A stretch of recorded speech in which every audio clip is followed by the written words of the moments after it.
I asked earlier, I'll ask again for the new people. How many people have actually seen a sea turtle in real life? Okay, well, actually quite a few then. Good. I assume most people saw it in the tropics somewhere? Or maybe an aquarium, which that wouldn't normally be the case. Okay, well, that's good. So once you see a sea turtle, you just kind of fall in love with these little guys. These are big guys. These actually are very large animals. Sea turtles are amazing. They are really cool animals. And so what I'm going to give you tonight is a summary of sea turtles. Everything sea turtles, from what's out there now to their entire prehistoric history. And we'll finish up with some of the problems sea turtles have, because as with every critter on this earth, there are problems with surviving with us people around. So I'm going to touch on hopefully all of that. And if you have any questions during it, feel free to speak up. If for any reason people can't hear me, let me know. We do have microphones. Otherwise, I'll just use my normal speaking voice. Okay, sea turtles. Obviously, these are sea turtles. What makes them unique is that they are turtles that live in the sea. Now, you would think, okay, duh. But that's not always obvious. Anybody that's ever had a box turtle, somebody always tries to put it in water. That's not what they do. They are land only. They, in fact, don't swim very well. And so this is an animal that was actually evolved to live in the ocean. They have salt glands, they have flippers, and they actually are not very gainly on land. But they have to go on land to reproduce. So they are kind of right at the edge of becoming fully marine animals, but not quite. Very much like a lot of the mammals, seals, sea lions, things like that. So, first of all, how many people can tell me how many species of sea turtles are actually out there? Does anybody have? 7. Oh, you're very good. Somebody has done their homework. Or saw the slide I had up earlier. Either way, yes, there are 7 species of sea turtles in the world. This is it right here. This is all 7 that are known. And there's actually a few in there you probably don't recognize, and we'll talk about them. Now, first of all, 6 of them are hard-shelled. That means they have hard shells. But there's one in particular, the one in the middle, the leatherback, that has a flexible shell. Which is unusual. Most people think of turtles as having a hard shell. That has not always been the case. And I'm going to talk a little bit about that, but the leatherback turtle here is actually a very ancient species. Goes back to a long time ago. And we'll get into that. So let's just walk through these and actually look at all the different species, because 7's a pretty manageable number. If there was 100, I wouldn't be doing that. This is the one that most people have probably seen. This is the loggerhead. If you've ever been to Florida on the beaches in the spring, this is the guy coming ashore to lay their eggs. Girl, actually. Not the guys. They stay in the water. And the loggerhead's named because they have a very beefy, powerful head and jaws. They are carnivorous. They eat crabs, they eat mollusks, pretty much crustaceans in general. They will chase them down, eat them, scavenge through the sand, all sorts of things. And if you see a sea turtle nesting in the United States, there's a very good chance it's the loggerhead. And that's why most people in the United States have seen the loggerhead, is because this is the one that comes ashore along the East Coast from the Carolinas on down, and very, very, very commonly in Florida and all places, Miami, you have turtles coming ashore at a very populous area. So this is the one that most people see.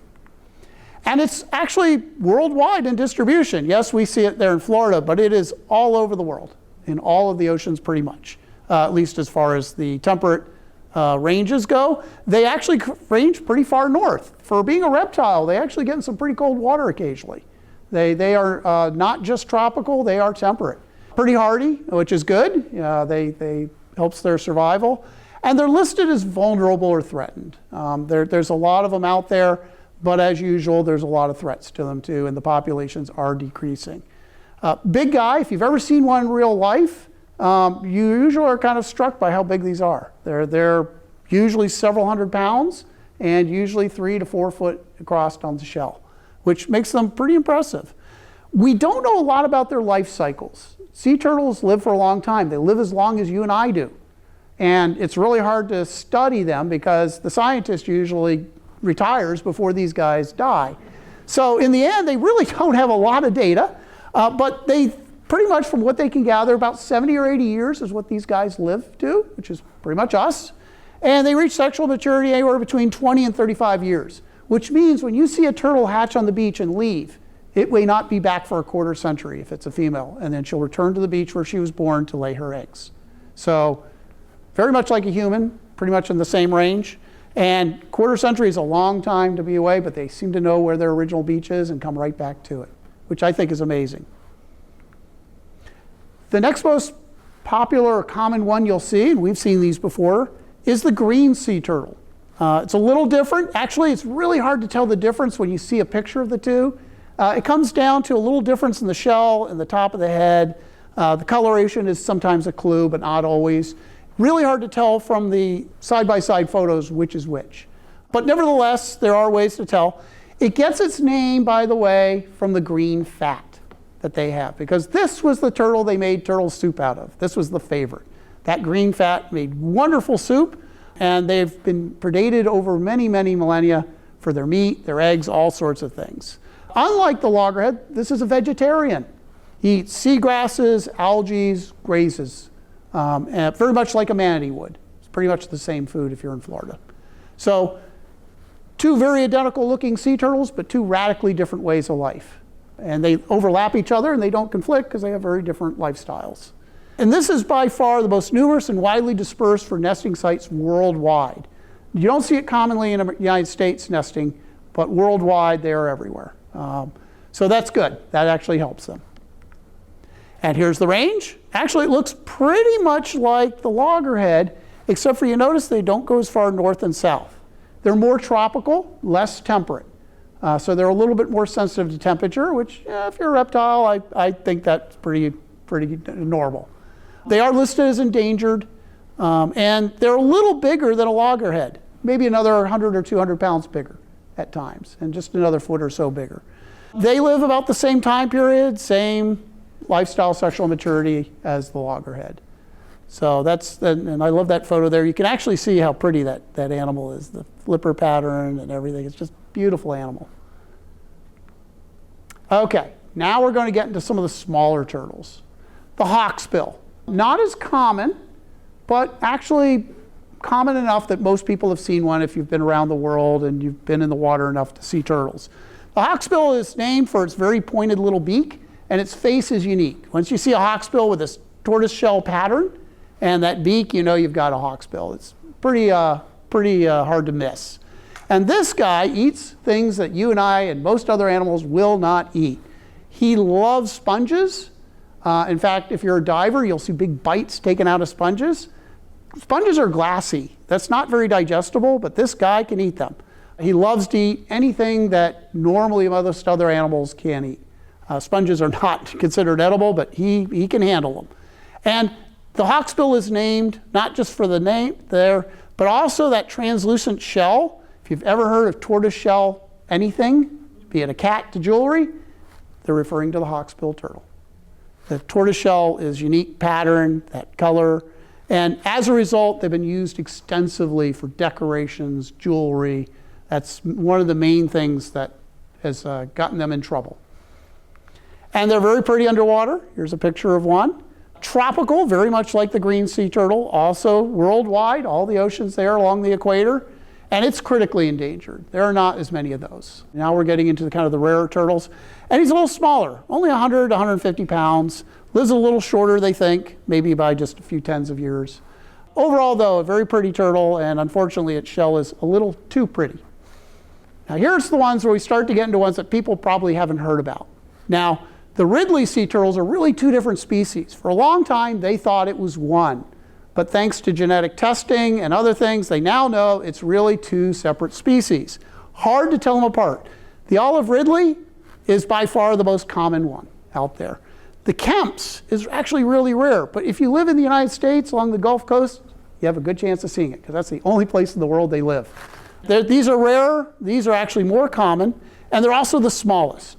These are the tiniest of all the sea turtles. But the olive Ridley, by far, is the most numerous worldwide. Not so much in the United States, but worldwide. And just like the loggerhead pretty much eats, it's a carnivorous type. It'll eat mollusks, crabs, things like that. And oh yeah, jellyfish. Now there's something you don't hear about eating, but actually a lot of turtles will eat jellyfish. They actually love those things. Not something most animals will eat, but these guys will. And they're pretty insensitive to the stinging cells, which I guess their armored faces and whatever, they seem pretty immune. And they can chomp down a jellyfish that would sting the heck out of you. So that's an unusual food source, but they do a good living on it. And their distribution, you can see, is a lot less. At least with the olive ridley. It is worldwide, and it is the most common. But you can see that it's very tropical. Very narrow band along the equator. Not very temperate at all. It's listed as vulnerable, whereas the Kemps only exists in the Gulf. It's the only place it exists. That nests along the shoreline of the Gulf, and it's pretty much just in the Gulf. That makes it one of the rarest of all of them. Not quite the rarest, but one of the rarest of them all. And it's critically endangered. There aren't many of them left because people build condominiums on those beaches or rocket launch sites or other things. And the end result is their nesting sites are going away rapidly. You know, Pensacola, all these places are where they want to nest at.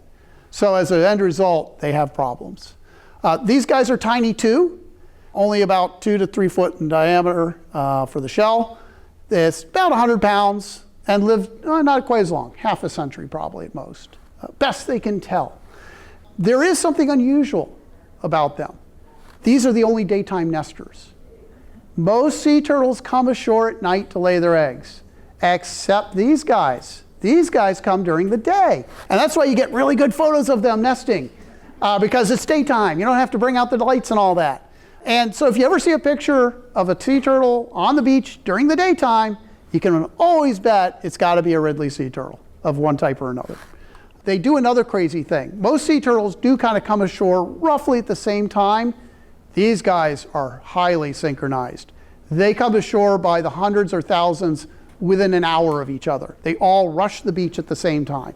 So they're mass nesters. And that's the only sea turtle that does it to that extent. You know, they all come within a week or two's period. These guys come within hours of each other. Everybody comes ashore at once. And it's during the daytime. So you get great pictures of a bunch of them coming ashore all at once. Now we're going to get into the really rare ones. I guarantee you, how many people have heard of the flatback sea turtle? Yeah, nobody. Actually, up until a few years ago, they didn't even know it was a species. It wasn't until genetic testing. They thought it was a green sea turtle. And then somebody tested one, and because it has a slightly different shell. It's kind of flat back. Otherwise, it looks like a green sea turtle. And yeah, sure enough, it came back. No, you've got a completely separate species here. So surprise, there's still new things to learn in the world. And this guy eats pretty much everything. He's an omnivore, which makes him probably a little more successful. He can eat seaweed, he can eat shrimp, he can eat everything in between. Least studied of all the sea turtles. And there's a reason for that. Well, we didn't know about it, but there's another reason. And that's where they live. Only along the north coast of Australia. That's the only place they live. And what's along the north coast of Australia? Crocodiles. And the water is usually pretty murky. Nobody wants to go in the water. In fact, it's almost impossible. If you go out on the web and search for an underwater picture of these guys, you won't find one. Maybe there's one or two out there. It's rare because these guys, nobody wants to get in the water with the saltwater crocs to get a picture of this sea turtle. So most of them you're going to see they're on the beach. Yeah, that's where you're going to see most of the pictures because that's the only safe place to get their picture. So little is known about them that they're listed, their status is data deficient. They don't know how many of them there are out there. There's no clue. They don't know much about their life cycle. They're not sure how long they live. They know how big they get, about 200 pounds, 3 foot. That's about it. We know nothing at all about these guys. And these have not been studied hardly at all. And so as an end result, we don't know if they're rare or not. Maybe there's a lot of them out there. Maybe there aren't. We just don't know. So there's still mysteries in the world. And if you want to see one, you have to go here and stand on the beach and wait for one to appear. Probably during nesting season is the only time you're going to see one. And finally, the one I think is one of the most interesting, the leatherback. This guy is a soft shell for all practical purposes. He has no shell, no scales. He has a leathery flipper instead of scaled. Very different type of turtle. This is also the largest. These guys are huge, up to 1,000 pounds. They're big. And it's also the deepest diving. They've been recorded going to 4,000 feet deep. That's roughly a mile deep. That takes a long time holding your breath and a lot of pressure. They eat mostly jellyfish and small things that live in the water. They're filter feeders, which makes sense because filter feeders typically get very large to be able to extract useful amounts of food. Think of whales, especially baleen whales. They get large because their food source is very diffuse. And so it makes sense that it would be a larger animal. This is the one that's the most prehistoric of all the sea turtles. Its ancestry actually traces back to the time of dinosaurs. That's how old this line of turtles is. And he's the last of his line. There used to be many species. We're down to one species of this type. Yeah, which isn't great. And as usual, it's listed as vulnerable, and populations are plummeting. They tend to be a deep sea. They're rarely close to shore. That's why nobody sees them. But we're sweeping the seas clean. They get hit a lot by ships. There's all sorts of problems. And so these guys go all over the world. They're even in the Arctic. Being big, even though they're reptiles, they can actually keep warm. It's called giganticism, where large animals don't need fur and thermal regulation because they're so big, their bodies regulate themselves almost. And this turtle falls into that size category. Like I said, up to 1,000 pounds, about 6 foot long, and not a lot of data. They know they live probably at least 50 years, but not many data points to go on. We know very little else about them, which is unfortunate. Because the more you know about them, the more you can protect them. Where do they go? When are they there? What are they eating? That's the type of stuff you need to know to protect an animal. Okay, so that's all the 7 species of sea turtles that exist in the world today. Let's talk a little bit about sea turtle history. Now, how many people recognize this? That's the geologic time scale. For those that remember in high school, you probably saw it once, briefly. This is the history of the Earth from a geologist standpoint. And you'll notice it's a little skewed. So the Earth is 4.6 billion years old, or 4,600 million years old. That little number down the bottom. And the first 4 billion years is compressed into that little tiny spot. Yeah, that's a little, a lot happened in there, really. Really, a lot did happen in there. But from a geology standpoint, geology runs off of fossils because that's how they can mark when species went extinct, when the Earth changed dramatically, when things happened. And unfortunately, in the first 4 billion years, single-cell animals only. So stromatolites, things like that, some algae, things of that nature. And the problem is that's really hard. Now, they actually fleshed this out quite a bit in the last 20, 30 years. They've got a lot more there. But most of the time, most geologists and most people focus on the last 500 million years. Because at the Cambrian, they call it the Cambrian explosion. That's when multicellular life burst into being. For some reason, it waited that long. They argue why. And then most of the fossils, everything you've seen a fossil for, except for a stromatolite, happened in the last 500 million years. And it's divided up into kind of 3 different eras. You have the Paleozoic, or ancient life. That's when life was mostly in the ocean or just came ashore briefly at the end. You have the Mesozoic, the age of dinosaurs, the middle life. And Cenozoic, that's today, modern life.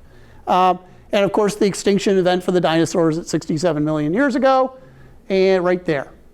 So this is kind of the geologic timescale. Any idea where sea turtles came from in this? When did they pop into existence? When did they evolve to the point that you might call it a sea turtle? Any ideas, guesses? If they are dinosaurs. Dinosaurs. The Mesozoic. The Mesozoic, actually, very good guess. Yes, and remember I mentioned the leatherback dates back to the dinosaurs. So yes, that's actually true.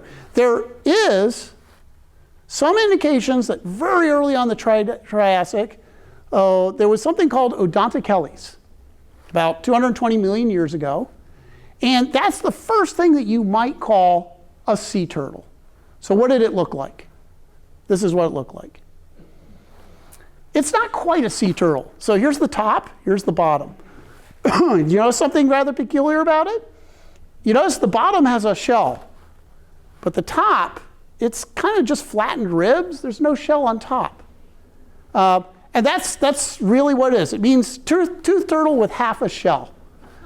The half here, no half on the top. It's kind of flattened out ribs, which is the start of turtles. Turtle backs and shells actually came from the ribs flattening out and eventually forming plates and joining together. That's how they evolved. So this is a very, very early turtle. The carapace, the upper part's missing, the plastron, the lower part's there, so you have half a turtle. And it was marine. It's found in marine sediments, so it lived in the ocean. So not quite a sea turtle, but darn close. All right, so what happens next? Well, and this is what the guys look like. This is what they think they actually look like, best I can figure. Kind of sea turtle-y, maybe, a little, hard to tell. You can see the resemblance at least. So if we go on, the next thing you might call a sea turtle is Progantichelys, and that is just 10 million years later. Now something completely different has happened. Here's what we got. Yeah, now that's beginning to look like a sea turtle, isn't it? I mean, you got the top shell. You can't quite see it, but there is a plastron down there. So, yep, that kind of looks like a sea turtle. It's just one little problem. So, it's found all over the ancient continent of Laurentia, which was North America combined with a few other continents. It was discovered in 1887 in Germany, because Europe was attached to North America back then. And full shell, top and bottom, like modern turtles, but it was land-based. Wasn't a sea turtle. It was living on land. Those are not flipper feet. That is a land tortoise. So this is the earliest turtle with both an upper and lower shell, but it's not a sea turtle. So not really a sea turtle. And then previously we had something that at least was in the water, but not sort of a sea turtle. It came to shore apparently and evolved into this, best they can tell. There's huge gaps in the record. They're still piecing it together. I guarantee you, 20 years from now, there'll probably be more species and it'll fill in the gaps of what really happened. As we find more, science advances, knowledge advances. Right now though, anything that you would call a real sea turtle, you have to wait till deep into the Cretaceous. And this guy right here, Santanachelys, 110 million years ago, is the very first thing that you would call a sea turtle. It's got everything that you would want to be a sea turtle. It's got that upper shell, the lower shell. It actually has salt glands. They know it lived in the water. It has flipper feet. Well, stubby little flipper feet. They're not really fully developed flippers. But it was found in 1988 in Brazil, and it was small. It was only this big. But it lived in the ocean, and it meets all our criteria. Like I said, only partially formed flippers, not quite full flippers yet, which means turtles evolved on land first. They started in the water, went to land, and then went back to the sea to become sea turtles, which is a little weird, but then again, whales did it. A lot of marine reptiles in the dinosaur days did it. So why not turtles? And this guy has salt glands, and everything about it is almost exactly like a modern sea turtle, except for he didn't have the ossification of the top shell. You can see there's still some rib parts to it. It's not fully formed shell yet, but it's darn close. Yeah. What are salt glands? Salt glands allow them to drink the salt water without dying. If we try to drink salt water, you just dehydrate yourself and you don't do well. You don't hydrate because the salt dehydrates you faster than the water will hydrate you. That's why when you're on a ship at sea, you're in a shipwreck on a lifeboat, do not drink the salt water. The irony is that's the very first thing. You're going to get very thirsty, but do not drink that salt water. It'll just speed up your death. It won't slow it down in any way, shape, or form. And that's very hard to do when there's no water to drink and you're very thirsty. But animals that live in the sea have salt glands, and they can drink the water to our heart's content, and it removes the salt and hydrates the animal without dehydrating it like salt does for us land animals. All sea creatures, from whales to fish, all have salt glands. And they can all take the salt out of the water so that it hydrates their bodies without dehydrating them. Too much salt's a bad thing. Yeah, it's one of those things you don't think about, but from a biological standpoint, is a necessity if you're going to live in the ocean. You got to be able to drink the water. All right. Once they developed in the Cretaceous, you notice it took quite a while through most of the Mesozoic for sea turtles to become a sea turtle. They developed rapidly. In fact, they diversified into 4 different groups very quickly after that. And they have a lot of fossils, but the most impressive one is right toward the end, just a few tens of millions of years from the Great Extinction event, and that is Archelon. Archelon, I guarantee you've seen a picture of him. Here's what he looked like. Yeah, isn't that impressive? Big guy, big turtle. By the way, you notice he's missing a flipper. Something bit it off. That's real. It's not because they didn't find the flipper in the fossil. It's actually missing. Something bit it off. Something big. Probably a mosasaur or something like that. Nevertheless, this guy lived with dinosaurs. He's fully aquatic. He's got fully evolved flippers. He's got not a fully ossified shell. This is actually a line that went extinct and no longer exists today. But nevertheless, big guy. 15 feet long, they estimate up to 5,000 pounds. Yeah, he ate mollusks, in specific annamites, which were everywhere back then. They went extinct too. And this is a leathery type shell. It would have been filled in with a leather, close to a leatherback, but a different lineage. But it would look similar. And so this guy, unfortunately, his line did not make it through the extinction event at 66, 67 million years ago. But 2 out of the 4 did, and they became all modern sea turtles today. And the 2 are, of course, the hard shell and the 1 soft shell, the leatherback that we have. So they suffered too during that big asteroid strike and whatever else happened at the end of the Cretaceous. But 2 of the 4 main groups made it through, and they survived today. So they're survivors. They actually survived the last great extinction, which is actually quite impressive. And I will point out there was a big extinction at the end of the Triassic. Another big. So they actually survived 2 if you want to count the 2 earlier ones. So let's talk about human effects on sea turtles. This is where it gets a little depressing, but bear with me, because this is a pretty common story for a lot of animals on the earth now. We have pretty much taken over the world, and we have all sorts of challenges that we've given the sea turtle for continued survival. There's a lot of them, everything from light pollution to fishing gear, pollution, dogs, boat strikes. Dogs attack and eat sea turtles when they come ashore to nest. They'll attack the sea turtle, they'll eat the eggs, they harass the turtle so it doesn't lay eggs. The dogs can be destructive in that sense. Yeah, things you wouldn't normally think of. And light pollution, we'll get into it, but light pollution's a big problem for turtles. Yeah, anybody who's been in South Florida in the spring knows what I'm talking about. All right, here's a big one, discarded fishing gear. And it's bad for multiple reasons. That's plastic rope. Everybody's talking about microplastics now, right? Breaks down. It, of course, gets into the ecosystem. It also gets into turtles and fish. In fact, I just read an article, the Great Lakes, there's microplastics in all the Great Lakes fish now. Every perch and walleye you eat is filled with microplastics. What effect does it have on us? We don't know, but probably not good. And it's probably not good for the sea turtles either with the stuff they're eating. But for sea turtles in particular, they have another problem with discarded fishing gear, and that's entanglement. And not just them. You've seen whales with nets attached to them. They're trying to cut the nets away. Sea turtles have the same problem. And sea turtles are like whales. They're air breathers. And so what happens when they get entangled? Well, bad things. They drown. It's a horrible way to die, but here you can see sea turtles caught in discarded fishing net, things that got snagged and left, and the turtle drowns. It's kind of sad. But yeah, there's a lot of things. In fact, talking about plastic pollution, that's another problem. So remember I said earlier they love jellyfish? What does a plastic bag in the water look like? A jellyfish. And they eat them. They try to. This guy's already got half of them in. This is a hawksbill, I think. Or no, actually it's a green sea turtle. And he's already got it half in. I hope the photographer pulled it out. Because what happens is once it gets in, it does one of 2 things. It either gets stuck and gums up the works and they starve to death, or plastic poisoning. Toxicity of the plastic itself, because it's a hydrocarbon.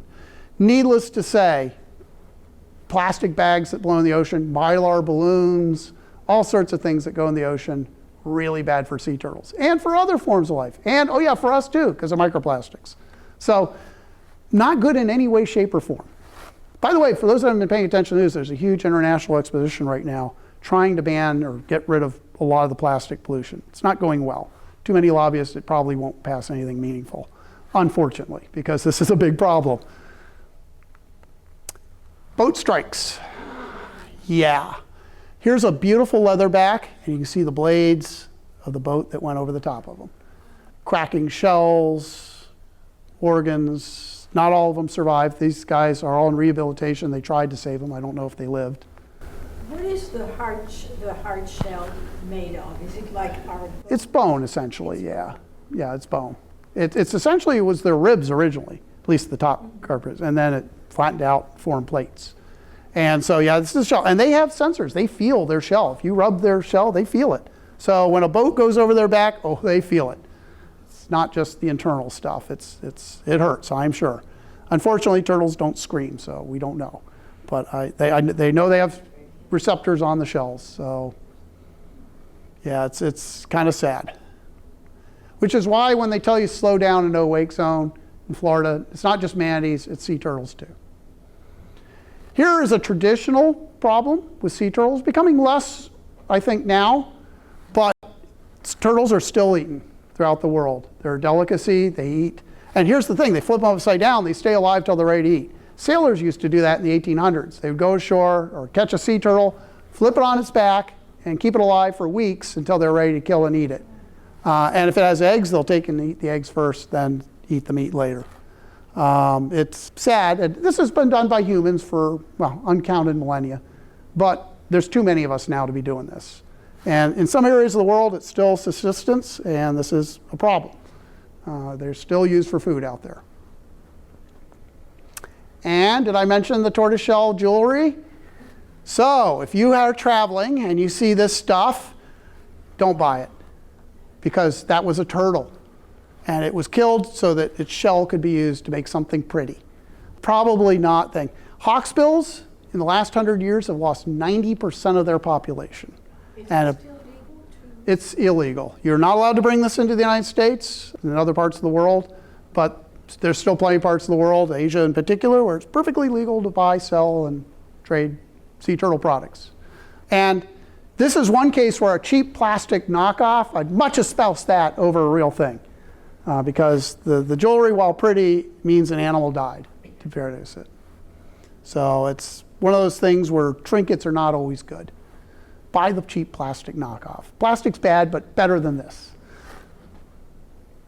All right, so let's get into reproduction. And this is where most people see sea turtles. Because unless you're a diver or a snorkeler and you see them in their environment, this is your next best way to see it. This is the way most people see sea turtles, especially anybody that's been to like the Miami area or the Gulf Coast in the spring, is you're going to see this. Usually at night, the turtles start coming ashore, usually around April, May.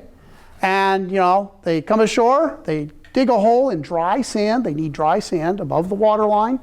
And they lay a clutch of eggs and then spend all night burying it. And then they heft their way back to the sea by the morning. It's an exhausting thing for them to do. They're large animals dragging themselves across the land that they're not very gainly on. And remember I mentioned that the Olive Ridley does a mass daytime thing? Here they are. They're all coming ashore at the same time during the daylight.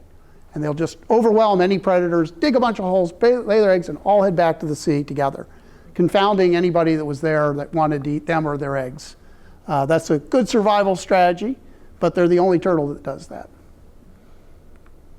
And of course, when these little guys hatch, they are cute, they come up through the sand and they all head for the water. And most of these guys, unfortunately, are not going to make it because there are seabirds waiting for them. There's fish right there in the breakers waiting to eat them. Out of the thousands of them, a few hundred might make it out and into deeper water. And when they do, they have to wait a quarter century before they come back. That's a long time. But they're really cute when they come out. They're tiny. Yeah, they're very, very tiny. You just want to cuddle one. They're so cute. But don't. They need to get to the water quickly and they need to live. Again, most of nature does not likely want to be patted. We like to pat and touch things, but nature doesn't like that. Their sole concern is to make it to the water and get on with their lives. And this is another problem that we have. So remember I mentioned stray light pollution. This is where we get into. So if you're in southern Florida in the spring and they tell you to turn your porch light out, don't complain. Just do it. Because this is what happens. This light that you see here, they're programmed. They usually, not always, but usually hatch at night. Better chance of living. But they don't always get it right. Sometimes it's during the day. When they hatch at night, they go toward light. Because moonlight reflecting on water is what they home in on. They're looking for the breakers. They're looking for surf to head toward. When they see a row of bright lights, they think, oh, surf. And they start going inland, away from the water. And that's the problem. They start getting into roads. and things like that. They end up on patios, all sorts of places they should not be. And they're going to get picked off pretty rapidly by dogs, cats, birds, anything that will eat a sea turtle. Because again, they're a tiny little morsel. So any sort of light is bad. And when these guys are hatching, you really need to have dark conditions and let them go to the water. That's one of the things. I will also point out that the light will also discourage the female from coming ashore to lay her eggs in the spring as well. So there's multiple reasons why you don't want lights on beaches for sea turtles. And it's been estimated that light pollution will, for loggerheads in southern Florida, reduces the number of sea turtles that survive by 20%, which is a lot. Another problem, beach loss. And it's happening everywhere for multiple reasons. One, people like pretty beaches, so they do replenishment, because they build jetties and then the beach goes away, so they start pumping. Well, if there was a sea turtle nest there, it's destroyed now. And that beach usually washes away quickly anyway. In fact, that's another problem, beach erosion. Here's the eggs that were hatched, and now it's wading away before they even get a chance to hatch. It's bad. And then, so what do? Well, we start building jetties, break walls, sea walls. Well, the problem is that's a barrier. They need dry sand to lay their eggs. And they come ashore on the beach they were laid in. You've built a seawall in the 25 years since they've been there, or 30 years since they've been there. And look what happens. Sea turtle comes up, hits the wall, returns never laying its eggs. And just bang, and goes right back. Surprise, things have changed.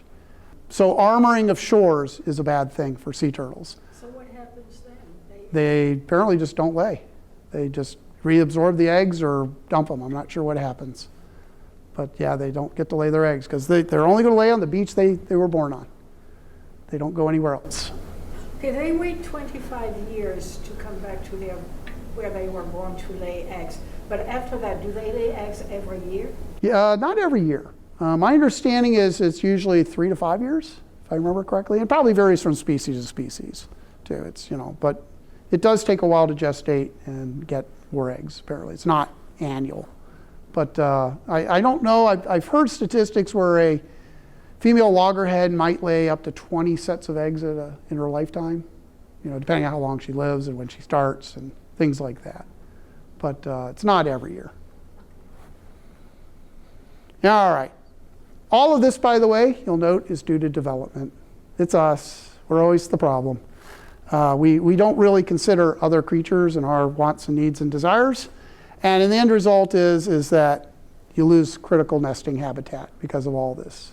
And without the next generation, they have a problem. So this, by far, is the biggest threat. Yes, pollution's a problem, nets are a problem, predation, using them for food and jewelry is a problem. But this is the biggest problem from a long-term standpoint. And I will bring up, too, that climate change is just going to make this worse. Because with sea level rising, means there's less dry sand. In fact, those beaches might go away entirely. That's why you have erosion problems to begin with these days. And here is a nice beach normally, but look at those houses. They're falling in because sea levels are rising.